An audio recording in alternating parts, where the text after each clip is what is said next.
we might just say all of that in one go instead of missing out bits. So, yeah, it'd be good. Welcome to church this morning.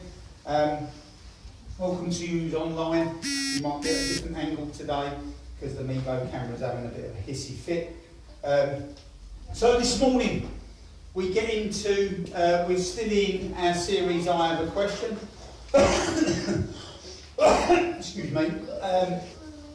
We're still in our series I Have a Question, and the question this morning is a big question. It's an important question because it helps us live life, and so we need to have the answer to the question. It's so important that actually it gets asked in a number of ways. Okay, but I'm just going to say two of those ways that it might come out. So the question might come out as, why am I here? The question also might come out as, what is my purpose? But it all boils down to the same question. Who am I? Who am I? It's a huge question because we do ask it in many different ways. Because when we find out who we are, we know why we're here. Yeah. And when we find out who we are, we know what our purpose is. Because we know who we are. It all becomes about our identity. And where do you seek to find your identity? And it can be difficult and it can be confusing. That's why everyone doesn't know who they are. Because it can be difficult. It can be confusing. Because we do a lot of things. Maybe we work. And so we have a title in our job. Does that make us who we are? We can be mums, dads, brothers, sisters, aunts, uncles, all different things that we can find our identity in. We wear a lot of different hats. We have a lot of different roles, and sometimes they intermingle. We have to make sure that we don't find our identity in what we do or how we have lived. So the reason I say that is because how we have lived, or things that have happened to us, things that have been said to us, can put a shadow over who we really are. It can give us a false identity. So if something's happened to us or someone has spoken bad words over us, actually we can find our identity from that instead of really where we need to find our identity from is God. Yeah. So that's where we get our identity. But so often people in life end up hearing the words that are said or the things that have happened to them, and actually that's where we get identity. So here we go. I'm gonna speak from my own journey of finding out who I am today. So everyone knows my name is Stuart because that's my name. Yeah. Okay? That is my name. When I was younger, and some people still do call me, I had a nickname it was Louis, and everyone called me Louis. And in fact, a lot of people were shocked to find that my actual name was Stuart.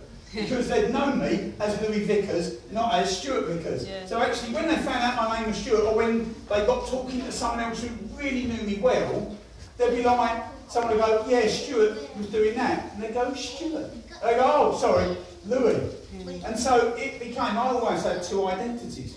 It was crazy. So some of us have names that are passed down through the family. You know, those family names. And so what comes with that is maybe someone who had that name before you, 3-4 generations back, done something marvellous, did something great. And so actually that name that comes through the family, maybe you've got that name and your identity gets mixed up with their identity. Mm-hmm. And sometimes that's a good thing, yeah. But actually, is that really good? Because then the expectations of what you should do, who you should do, how you should behave, gets wrapped up in their identity. Yeah. Or actually, we need to have our identity, know who we are. My nickname, I said in the first service, my nickname, Louis, came from the fact when I was 8 and we were at a football club, my dad's football club called St Matthew's, and we were going on a tour of Belgium, and that was from the under 8 to the under 17s or under 18s, I think.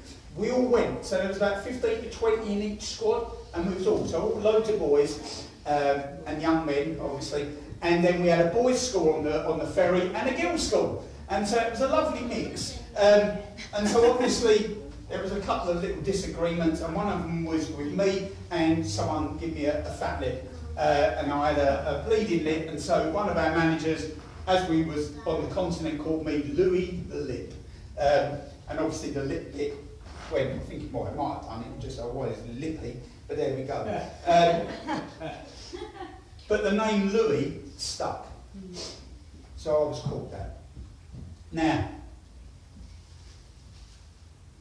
we also have our family names. So my name is Vickers, and there will also be people's thoughts on who you should be.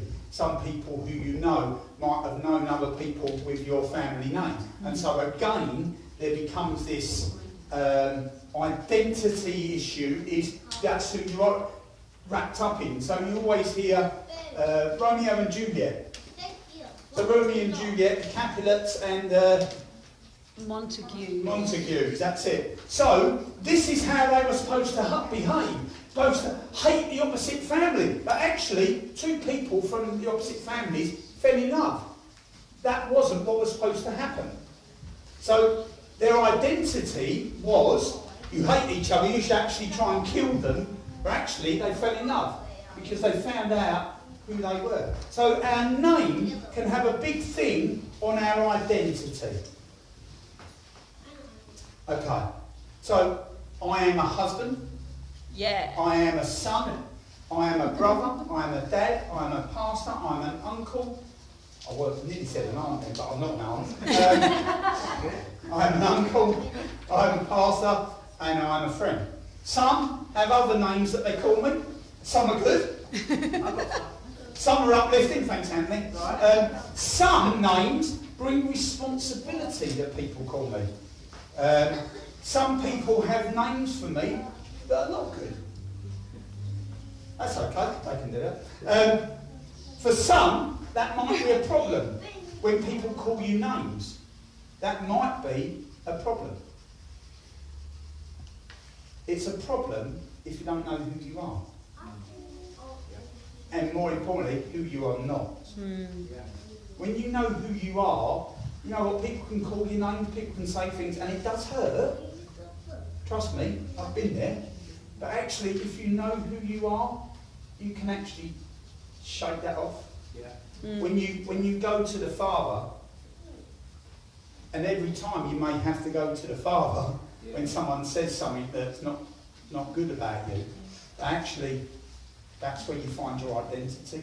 So when you go to him, he speaks love, and he speaks the right name, and he speaks all kinds of wonderful, glorious, brilliant things over you, because he loves you.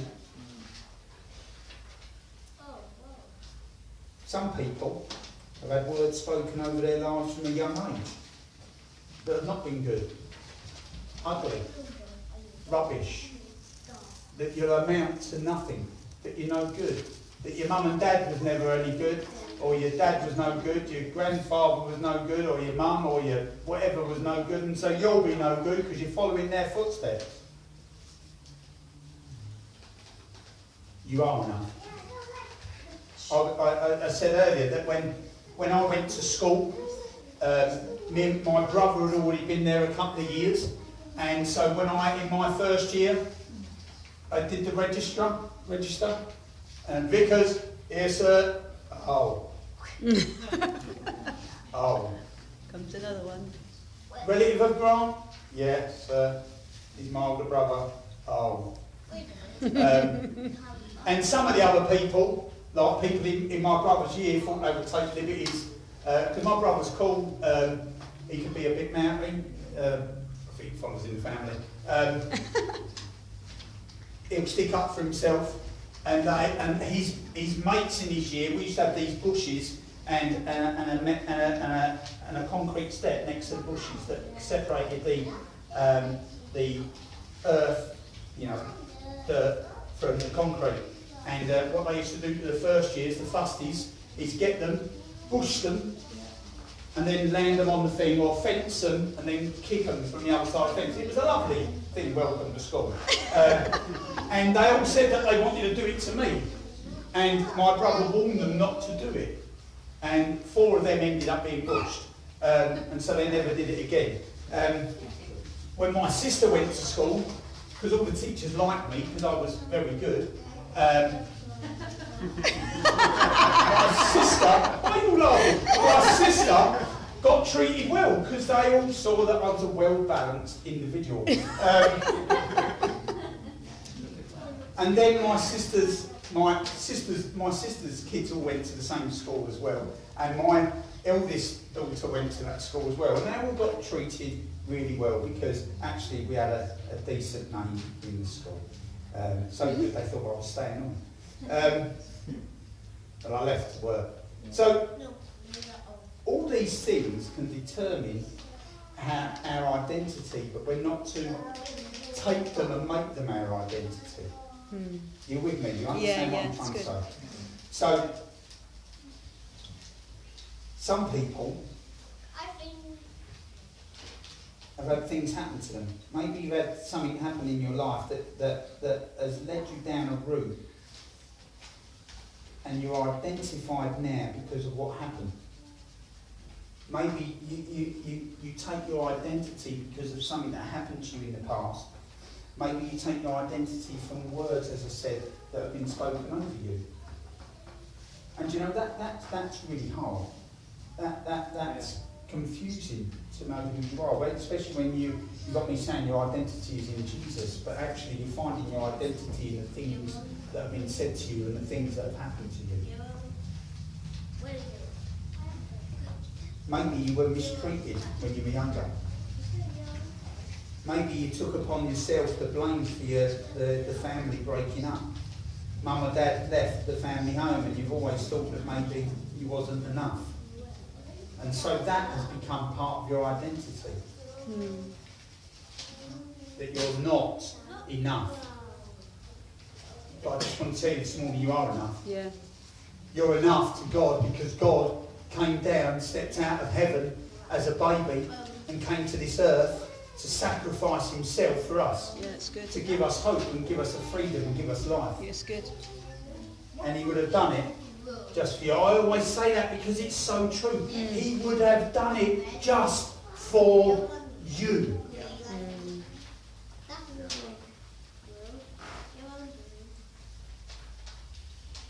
What we need to know is that first and foremost, we are children of God. If we see ourselves in that way, that first and foremost we are a child of God, then the lives that would be changed would be incredible. I was saying earlier that we had a great man of God who sadly passed in the last year or so, and when we was in London, he came to do a session with us, and part of that session was your identity. And he said to one of our guys, "Who are you?" And they said, I'm a youth pastor. I'm the youth pastor. And he said, "You're wrong." And the confusion on the person's face was, because he was the youth pastor. But actually, what he was a child of God. Yeah. What he was doing was putting his identity in what he did. So he was saying, "I'm a youth pastor. That's who I am." No, that's the role that you fulfil. First and foremost, you are a child of God. Yeah. What you do is out of the fact that you're a child of God. You understand? Yeah. Good. Tammy spoke last week of hearing God's voice. And we had so many voices clambering for our attention, telling us who we are. The TV, social media, your boss, maybe, teachers, books. It's no wonder we lose track of who we really are. It's no wonder that we find it confusing, that we can find it just utterly mesmerising on who am I? You hear of couples that have had all their children, and then the children have all left home, and then they've split up because they want to go and find themselves. Because they always had their identity in the fact that they were mum or dad. When actually they're more than mum and dad. It leads us into things that we would never need to be part of. We end up listening to the lie. Not only do we listen to the lie, we receive the lie, and then we live the lie, and so adopting a false identity. When the truth is closer than you think. What there is, there's fog. It's like standing behind this and looking out. Yeah. It's not clear. And what we need to do is clear away the fog. Yeah. What we need to do is clear away the fog so that we can see clearly. But we go through life as if we're moving forward. Now, if you're in a car, the way you move forward, let's go by a manual car and not an automatic. You just put it in the first gear, then you go into second gear, you go into third gear, and you create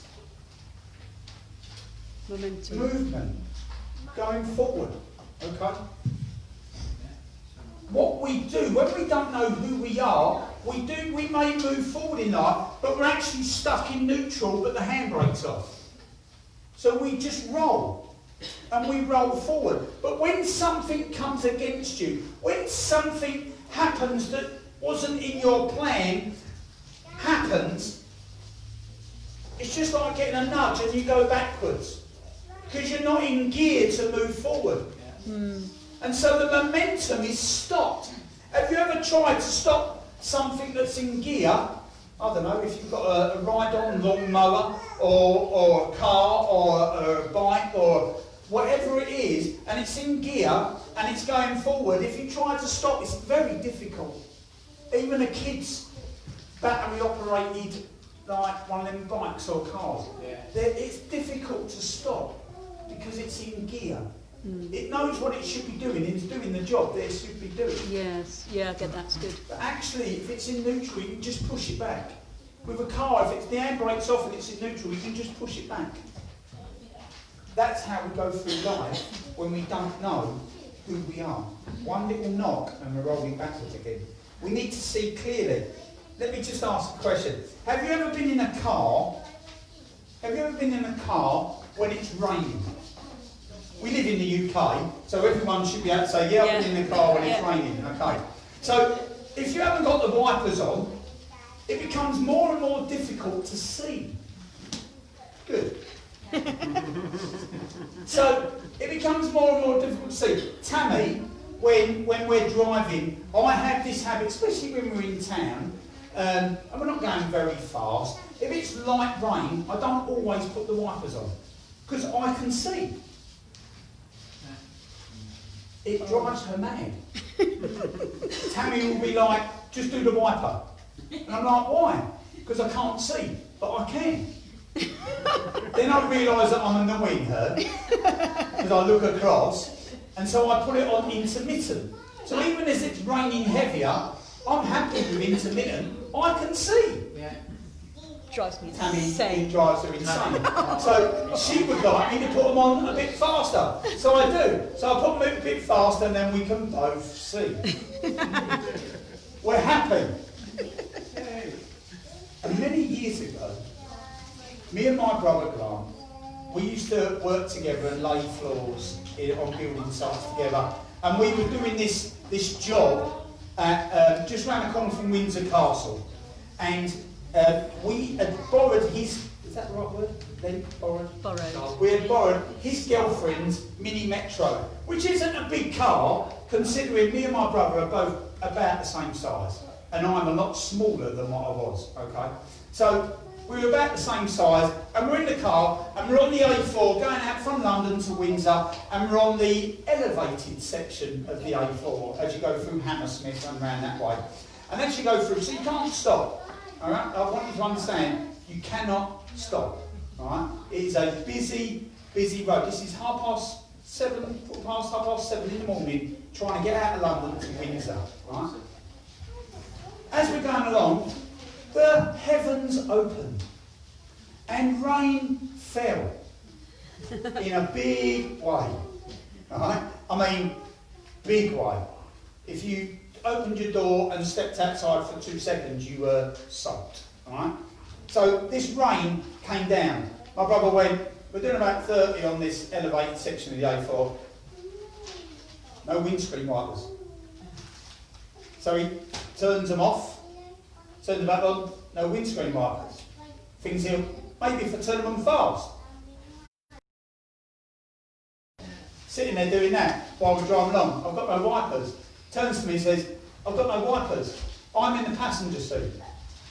My job, so that my brother couldn't see and we didn't crash, was to get out the window as we're driving along doing this. On the windscreen. Only fools and horses. Yeah, it does. Yeah, only fools and horses did come into mind. But that was the only way that my brother could see was by me, because he tried to do the whole get his hand out, but he could only get his hand here. So I had to go out and lean.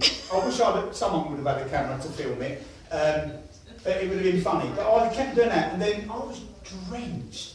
Seriously, absolutely drenched. But that's life without knowing your purpose. Yeah.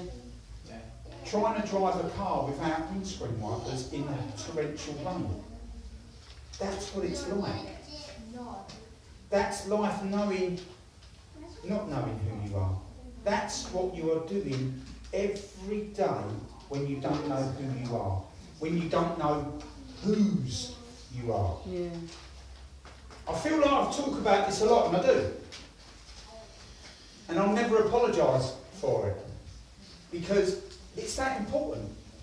It really is that important. We have to know who we are. We have to know our identity and where we get our identity from. You see, the reason I bang on about it a lot is because that's my heart, is to see people restored. My heart is, that's why we changed the name of the church to Restore Church, because that's what God has put on our heart, to see people restored. And people can't be restored unless they know who they are. Because if they know who they are, they can then be restored to God through a relationship with Jesus. And now the problem is, as Christians at times, we don't always understand who we are. What we do, we have a awesome salvation, but we never move from that. In fact, what we still do is take everything that we've ever learned before in the past, and we get Jesus' teaching. I said this the other week, and we get Jesus' teaching, so we just plonk it on top. And actually, all that does is make our own little religion up. Because what we've believed before and what Jesus says, and we combine it all together, and then we end up with our own religion.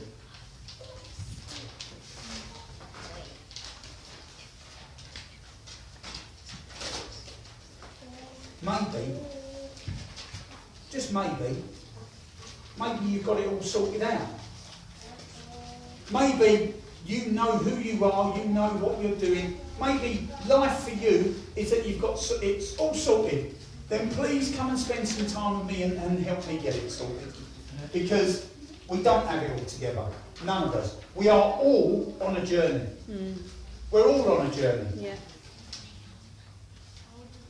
In fact, what I see it is that we're either on a journey, and we are all at various stages on that journey, or we're not on the journey.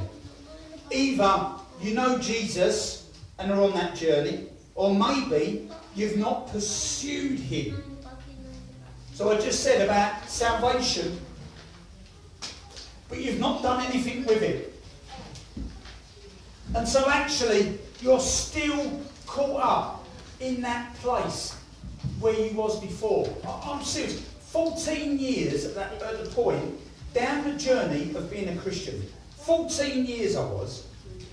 And I've heard it. I've been at leadership stuff. I've been at lots of teachers. I've been on the internet. I've read the books. And everything else. Oh yeah, I'm a child of God. And I got that. But I still didn't know my purpose. I still didn't understand fully who I am. I was still confused. Because what you need to understand, if you know who you are, you know what you are called for. You know what you are called to do. You can all have that general thing of, we are here to worship God, to do the work of God. But sometimes we ask that question, what's my actual purpose? To find that out, we need to know who I am.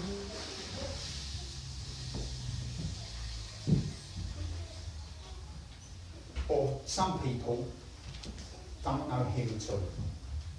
You only have a clear picture of who you are by aligning yourself to him. John says that we need to abide in him and he will abide in us. Yeah. Yeah? Yeah. So we will only have a picture, a clear picture of who you are by aligning yourself to him. So seek him first. Colossians 3:1 says, if then you have been raised with Christ, seek the things that are above, where Christ is, seated at the right hand of God. In this moment in Colossians, Paul is echoing Jesus' words from Matthew 6, when Jesus said, but seek first the kingdom of God and his righteousness, and all these things will be added to you. Yeah. Look above your situation. Look above the names you have been called. Look above what has happened to you and see me. And in me you will find out who you are. I grew up in Bethnal Green, in the East End of London. Okay? My nan had a pub in Brick Lane. Big market, huge market. Okay? And there was a part of the market that was the bike lane, where all the pedal bikes would be sold. Old, new, stolen, whatever. That's where they would be sold. And my nan's pub was in amongst the bike lane.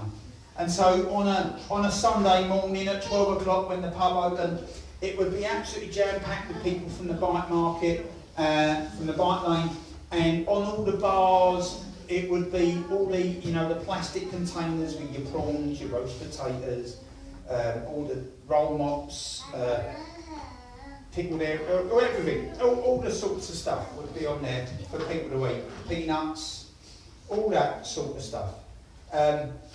And when I was 8 and my brother was 10, we used to do the bottling up in the pub, which is basically replenishing the shelves, okay, of everything. And what we used to do, we would first of all go to the shelving and we would take the bottles that were already on the shelf, wipe them down with a cloth, then put them back on the shelf with the labels facing out. And every bottle had to be in line with the labels facing out. That explains a lot. It does. And that's how you did the bottling up. Then you would go down into the cellar, because you would then have an idea of what you were lacking on the shelves, and you would go into the cellar and pick up the crates of beer or the crates of soft drink, and you would put them on the lift and fill it all up and stack it up, and then you would wind up the lift. And at 8, well, 12 and 14 it was hard. At 8 it was harder. And you would wind this lift up, and then you would get it up the stairs, and then you would take it all off, wipe them all down, put them on the shelves, and then take the empty stuff downstairs. At the age of 8 and 10, me and my brother could lift up the barrels of beer and walk around with them quite easily. Quite easily. We'd become pretty strong at that point. But that's what we did. We would even help with the deliveries. And when you used to see the men from the brewery come and deliver the beer, they would have an opening in the street and they would pick up the big barrels, right? And they would chuck them down to each other, right? Or put them on this ladder that was shaped for the barrels, and it would come down, then the guy at the bottom would pick it up and chuck it to the next one. It was incredible. Really strong people. Anyway, nothing to do with it. So, Memory lane. yeah, we did that Monday to Friday. In between, coming home from school, we'd get our uniform off, or when we was at primary school, we didn't wear uniform, and then we would go straight to my nan's pub, do the bottling up, then come home for dinner. At 15, when I was still doing it, actually before I was 15, I got tall enough to reach the taps, the beer taps in my nan's pub. And what I would do, when no one else was there, I would be in the bar, yes. Because I was curious to see what all these people were drinking. And so I started to drink Worthing and Nee and Truman's Bitter. And that's the way I drank. When I was 15, I also knew where the cigarettes were kept before they went in the machine, and so I'd take a pack here and there because I'd started to smoke. My uncle used to get me to light his roll-ups, and that's how I first got smoking cigarettes. And then I started to take them myself. At 15, I was arrested for having a knife, and that's a story for another time what happened. And so my dad come and clipped me round the ear hole at the police station and gave me a job. And the job was opening up the pub at 5 o'clock till 8 o'clock when I was 15. I was pretty much this sort of size then. So I looked a lot older. And so I would open up the pub at 5 and work till 8. Earn some money. My dad did me a favour. Earn some money, and then my mates would meet me. And so 7 nights a week after working in the pub, I would then go out with me and my mates and we'd go to the pub. And we'd drink, we would smoke dope, we would pop pills, we would snort different things. In fact, I tried anything except heroin. Anything that would give me a buzz. I tried drugs and drink together, that worked sometimes. I tried different concoctions of drugs and drink. There was always drink involved and always some sort of drug. But I was just trying to get a buzz. My life at school went like this. Wake up, eat, go to school, come home, bottle up at the pub, open the pub, meet mates, have a drink, drugs or both, go home, sleep or not sleep, depending on what drugs I'd taken.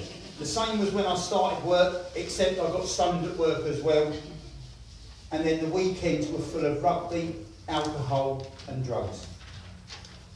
And for some, that's life. For some, that's life now. So some of my old friends are still, that's how their life is. And they love it. I loved it at the time, but they love it. It's because they don't know who he is. Mm. They don't know whose they are, and they don't know who they are. But they loved it. And I didn't realise who I am. And it's a problem. Identity is a problem, and it creates a problem throughout society. People not knowing who they are. You see, we've been fed a lie. That one of the lies we've been fed is that we find ourselves by looking into ourselves. Mm. That's who we've... That sounds great. That sounds... Do what you want. Now, do what you want. Be the real you. If you do what you want, you're actually showing who you really are by doing what you want, behaving in the way that you want to do. But the problem is, sometimes I've wanted to smack people in the head. But that's not right. No.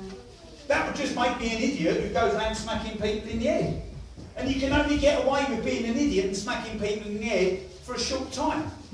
Before you either get arrested or get smacked in the head yourself. What we find when we look to ourselves is something that is corruptible. We find that we have become, if God isn't in our hearts, then we just see what the world has made us. We see the lie. When we can only find a true picture of who we are, when we take our eyes off ourselves or anyone else, like stars of sport or music or any other sort of celebrity. And what we need to do is put our sight firmly on God. Retrospect is a great thing, isn't it? It's a really good thing when you have what you need to be able to go and see what you didn't have. Okay? I can now see that how my life was what I didn't have. How my life was what I needed. But when you're in that moment, it's really hard to see. It's really hard to see. That's why it's so important that we do our jobs. That's why it's so important that we do what we're called to do, that we know as a Christian who you are. That you know who you are, who I am. So that we can help others see who they are. It's really important. Really, really important. You see, when I look back, I can see that I was searching for fulfillment. That's what I was looking for. I was looking to be fulfilled. I can see that now.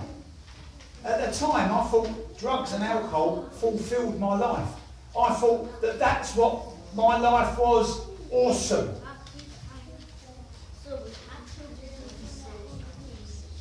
But I was finding fulfillment in all the wrong places because I didn't know who I am. I had a picture that I could see, who I was expected to be, but it was a distorted picture. It was like looking at one of those mirrors in a fairground. When you go into those places and all the distorted mirrors, and they're funny. You know, it might make you look short and fat, tall and thin, or different sorts of shapes as you go through. But there's only one that actually gives you the correct picture. And that's him. Jesus.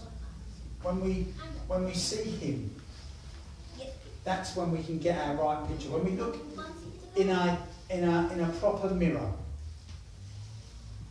it gives us the proper picture of who we are. When we look in a distorted mirror, although there is us, although there is parts of us, there is, you know, you can see your feet, your legs, your knees, your belly, everything else, your head, your hands, your arms, you can see it all. But as you move yourself in the mirror, it's distorted. Well, what we need to see is a proper reflection of who we are. That's how we live life. Looking in one of those mirrors is how we live life when we don't know who we are.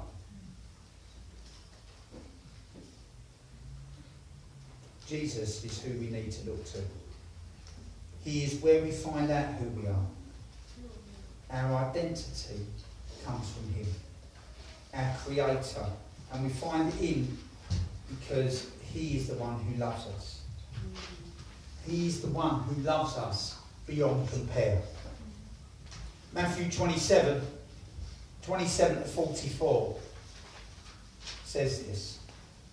Then the soldiers of the governor took Jesus into the governor's headquarters, and they gathered the whole battalion before him.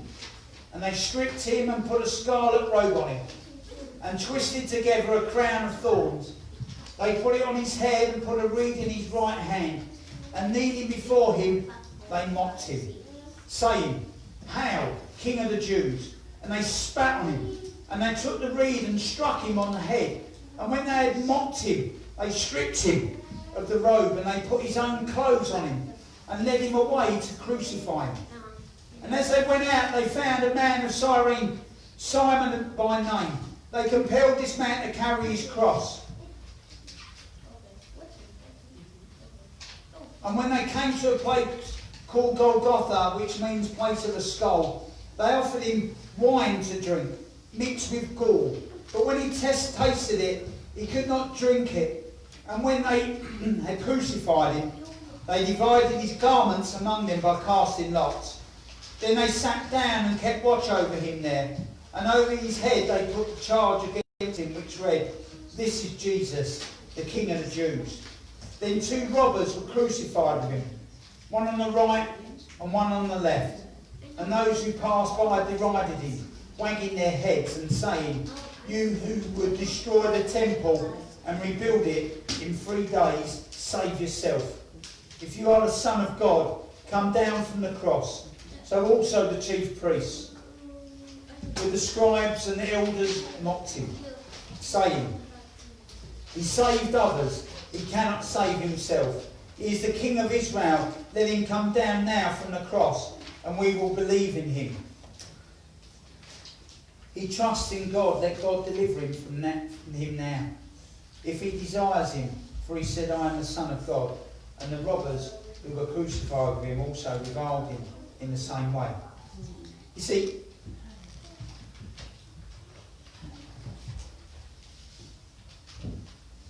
he saved others, he cannot save himself. He is the King of Israel. Let him come down now from the cross, and we will believe in him. So often, we go through life like this. We go through life with blinkers on. Even as Christians, we get saved, but we go through life like this because we don't know who we are. We don't see the bigger picture, and so we miss everything else that God has said. We get salvation, but we miss all the awesome stuff that God has for us because we're walking through life like this. We miss the fact of who we are. We miss the fact that in the Bible it tells us who we are, who we were created after. We miss it all because we're blinkered, because we've built what we believe with what Jesus says on top and compacted it and made it into a lovely little thing for ourselves, and so we live life like this, not seeing the bigger picture. Happy because this is what I know, this is who I am, this is what I believe. Or actually our vision needs to go wider than that. We need to be big picture people. You see, it's awesome to live now. This is how we live. This is what I do. But actually, we need to have a bigger vision. We need to see further than us. We need to see further than today. Jesus let himself be put on a cross. He was nailed there for you and for me. He was nailed there to take away our sin, to make a way for us to be reconciled to God. Our Jesus gives hope where there is no hope. When it all seems pointless, Jesus is the point. Trust in him, and that confusion in your life will go. It will disappear. Maybe you're a Christian who's struggling with your identity. Listen, you're looking in the wrong place. I know you said yes to Jesus. You've spent time in prayer. And you don't have the answers you've been looking for. Maybe you're not looking high enough. Maybe you're looking into this well for the answers. Maybe, just maybe, you're not looking in here close enough. Maybe you're not looking in here enough. Maybe you're not looking in here at all. If you want to know who you are, it's in here.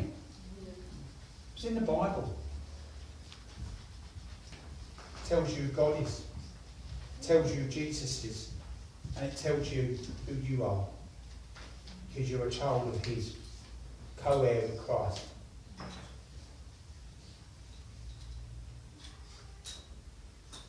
Colossians 3, I said it earlier, but I want to add another verse to it. Verse 2. Verse 1 and 2 says, "If then you have been raised with Christ, seek the things that are above, where Christ is. Seek it at the right hand of God. Set your minds on things that are above, not on things that are on earth." I think it's Revelation 4. I should have looked in between the service.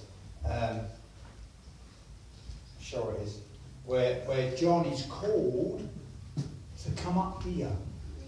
Jesus says to him, "Come up here and see the things that are to happen."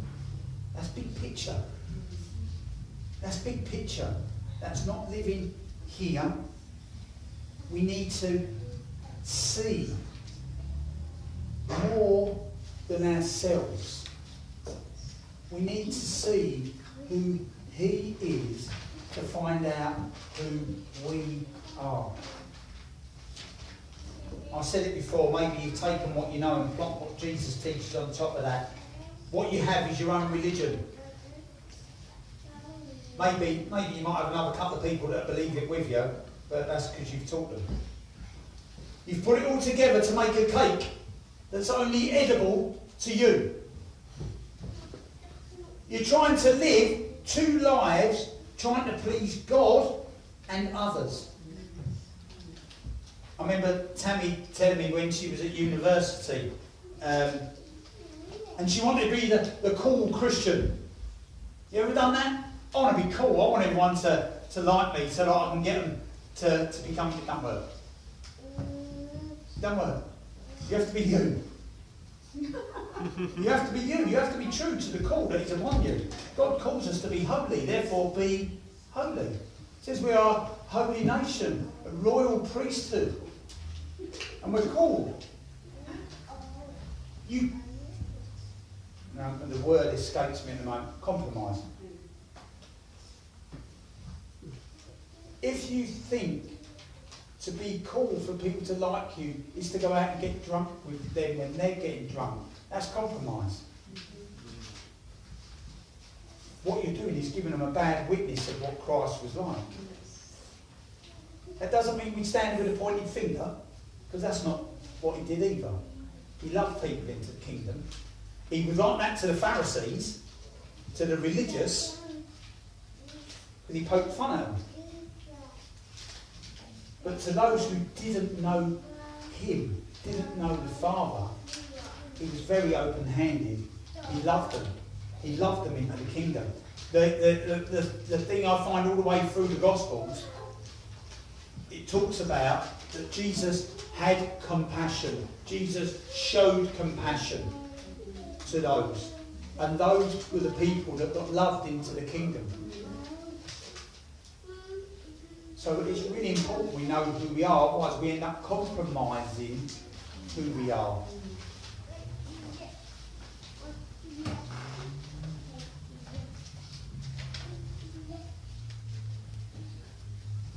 Don't try to please God and spend people. Don't have two masters. Serve one. That's why you don't know who you are, if that's what you struggle with today. Why there is confusion. Maybe Maybe.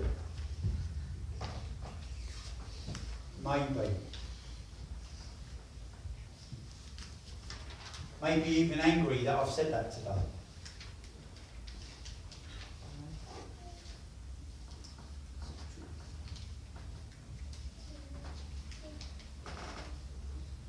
But actually, in fact, you know it because God's already been saying it to you for a long while. Look to me, find in me who you are. Stop looking to the world. What you need to know today is this, that God has chosen you. God has chosen you. I know we say, oh, I found God. God was never lost, we were lost. God has always been there. God knows who he is. God knows where he is. God knows who you are. It's us that have always been lost. It's us that lose the way, that lose the plot, that forget to turn on the sat-nav to God. But you need to know that he chooses you. He chooses you. He chooses you above all what you've done. He chooses you above all the things that have been said about you. He chooses you because he loves you. You need to know that you are loved, that you are cherished. And to find who you are, I wrote the word choosing.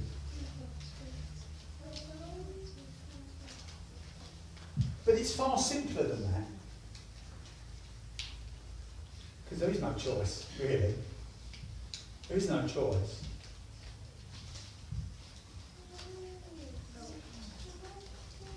He loves you.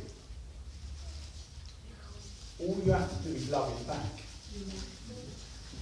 See, we make it hard, don't we, as Christians sometimes? Say the sinner's prayer. Say this, say that, do this, do that, for someone to become a Christian. He loves you. He loves this world because he created this world. All we have to do is love him back.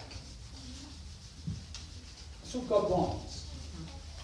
Is for us to love him. That's why he gave us, should we go near that word again, free choice. But he wants us to love him. I said this earlier, and it might be appropriate in this moment. It just came to my mind.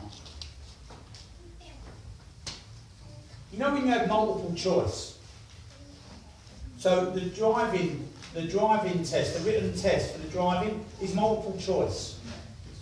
So when you get the book, if you've ever bought the book, right, and I always say this, but I was learning to be a driving instructor at one point, and you get the book, and so being a good student, you start going through the book, okay, page by page. This question on this page is, how many yards in between the lights are there that says it's a dual carriageway? I remember that somewhere, something like that. And then it will give you 4 options. 20 yards, 30 yards, 50 yards, I think it's about 50, 70 yards. So, yeah? And so what you do, as you're reading it, you fill your head with the 4 possible answers. Okay? That's like saying Christianity. Now, what's the right answer? Is it the Quran? Is it the Bible? Is it whatever other books there are? Where actually the answer's in the Bible of who you are. If you go to the back of the book, back to the driving test, if you go to the back of the book, what you do is go to the page you're on and you look at, put bits of paper across, look at the answers. Read the question. How many yards? Turn to the back of the book and it will give you the answer. It's not cheating. Right? What you're doing is filling your head with the right answer. What we do when we look to the world, when we look into ourselves, when we look to our friends to find out who we are, is fill our head and our heart with all kinds of possibilities. But only one is right. And it's him. That's where we need to find our identity. Who am I? I'm a child of God. Yes, my name is Stuart. And I want to serve him all my life. Because he gives me my purpose to live. He gives me my purpose to breathe. Let's just stand for a moment.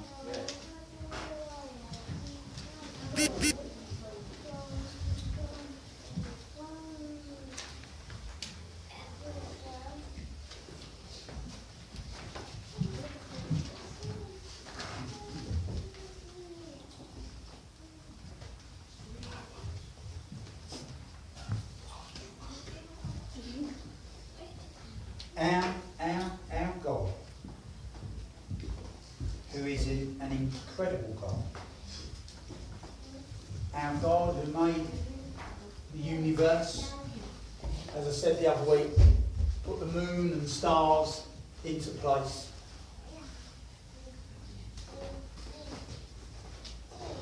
So that our world would work how he designed it to work. Who created you and me with purpose. With purpose. And with hope. And specific design. Because he could have all made us to look like me. That'd been scary. He could have made us all to have my DNA. Oh. Yeah, fingerprints. And eyes. So, but he could have made us all the same. All to be the same. All to do the same. But he didn't. He made you to be who you are. But you only find out who you are by finding out who he is. It's the best way and only way to do it. It's the only way to find out who you are and not have any confusion. Because it cost him a lot. Yeah. It cost him a lot. Yeah. He stepped out of heaven. Stepped out of heaven as one of us. Truly man, truly a deity, truly God. He stepped out of heaven. And he lived on this earth. Loving people. Bringing people into the kingdom of heaven. Out of the kingdom of darkness. And he didn't do it with a miserable face. He did it with a joyous face. Because he loves us. And then he went on a cross. Or a tree, or whatever you want to call it. And his body was broken. For you and for me. And spilled the blood.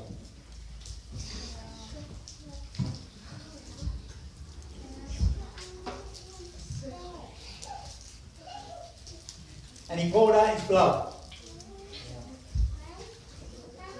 for the forgiveness of our sins and for our healing and for us to know who we are.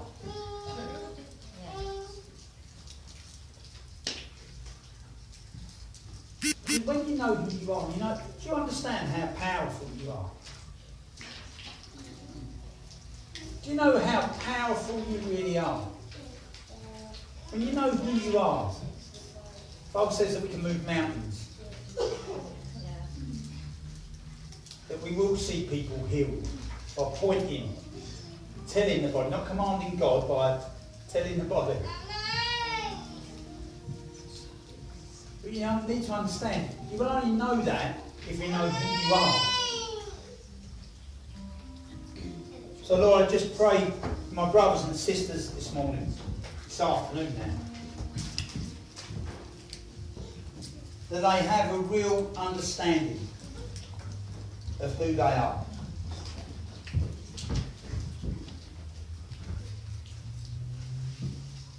That they will look to you.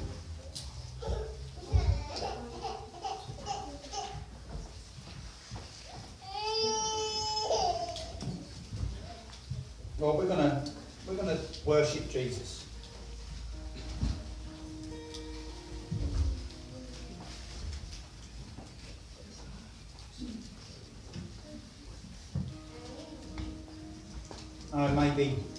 Maybe you struggle with identity. I'd love to have a conversation with you. Socially distanced, of course, but a conversation.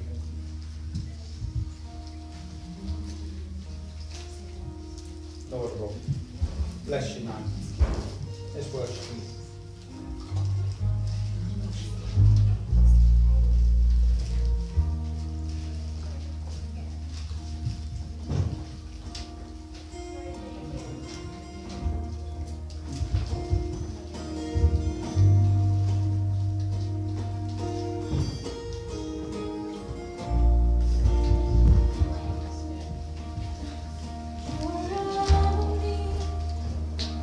We are melody.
Love the words of that song. I am who you say I am. Clear knowledge of who God says you are.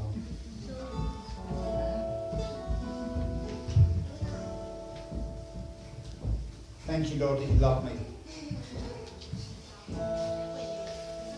Thank you, Lord, that you have great and wonderful plans for me.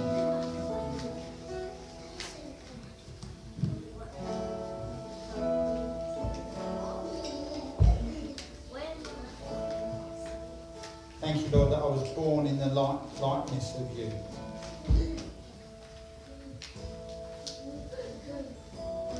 Thank you, Lord, that there are many rooms in your house and that all are welcome.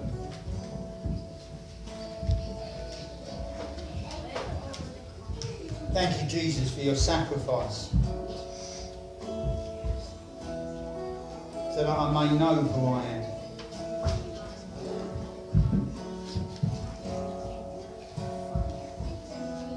Thank you, Lord. Just as we close today, we are taking offering. We've got buckets at the back. There is some different ways you can do it. Just stick up the details. Bank details. You can give through the bank. At Barclays, this is the account details. If they go off in a minute too quick for you, that's fine. Ask me and I'll give them to you, or Jackie. There's also a thing called Gift. When we started using it last week, you can just download the app, Gift. We'll put the video on so you can see it. And basically, in the bottom of the bucket, as you walk past the bucket, is a little receiver. You download the app, put in how much you want to give, swipe your phone across the bucket, and it will take the money from your account in the next few days and give you an email. Or we are a location now for Gift, and what you can do if you download the app, it will recognise that you're in Restore Church. You can say how much you want to give. I don't know if you can just do it like that, or whether you have to hold your phone up, I'm not sure. But it will receive it, and you don't have to do it across the bucket either. You can just do it as a part of location, and it will take the money from your account. It is very safe, it's very secure. I know a few of us already did it last week and this week. But that is just another way to give. Or if you want to give cash or a cheque, just drop it in the buckets. They're by the door as you go out. We're just trying to behave and do as we're told of social distancing and touching buckets. So I'm really glad for clever people who invented these new ways to give. But yeah, please do give into the work of God in Boston. It's really important. Yeah, very important. God bless you. Have an awesome week. We won't see you next week because we're going on holiday tomorrow. But it'll be a good week, it'll be a good Sunday. We'll be logging in from where we are to just join in with everyone for church for the day. God bless you, have an awesome week, serving God, knowing who you are, because you find out who He is. Lord of all. Bless you.